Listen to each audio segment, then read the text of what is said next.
আসসালামু আলাইকুম। বিনা হিসেবে জান্নাতে চলে যাবেন। শুধু 5 ওয়াক্ত নামাজ পড়বেন, আর কোনো দোয়া দুরুস কিছুই লাগবে না। শুধু আমাদের একটা কাজ করতে হবে। কি করতে হবে? ধৈর্য ধারণ করতে হবে। আমরা কিছু থেকে কিছু হলে মাথা গরম করে ফেলি, ঝগড়া লাগিয়ে ফেলি। রাস্তাঘাটে বের হওয়ার সময় মাথা ঠান্ডা রাখতে হবে। গাড়িতে ওঠার সময় কারোর সাথে খারাপ ব্যবহার করা যাবে না।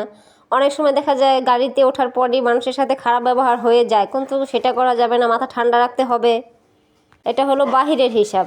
আর ঘরের হিসাব, স্বামী কী বললো, শ্বশুর শাশুড়ি কী বললো, ছেলে মেয়েরা কী বললো, এই কথাতে মাথা গরম হয়ে গেল, কিছুতেই কিছু হলে মাথা গরম, ঝগড়াঝাটি লেগেই গেল। এগুলা থেকে সব কিছু থেকে ধৈর্য ধারণ করতে হবে। তাহলে কি হবে? আমরা বিনা হিসেবে জান্নাতে চলে যাব। আমাদের কি করতে হবে? ধৈর্য ধারণ করতে হবে, তাহলে আমরা বিনা হিসেবে জান্নাতে চলে যাব। কি সহজ পদ্ধতি আল্লাহ রাব্বুল আলামিন আমাদের জন্য রেখেছেন। শুধু কি ধৈর্য ধারণ করতে হবে, আর কিছু না। আর কিছুরই দরকার নেই, শুধু ধৈর্য ধারণ করবেন, ইনশাল্লাহ বিনা হিসেবে জান্নাতে চলে যাবেন। রাস্তায় আপনার সাথে একজন কেউ গালি দিল, রাগ হয়ে তার সাথে ঝগড়া লেগে গেলেন।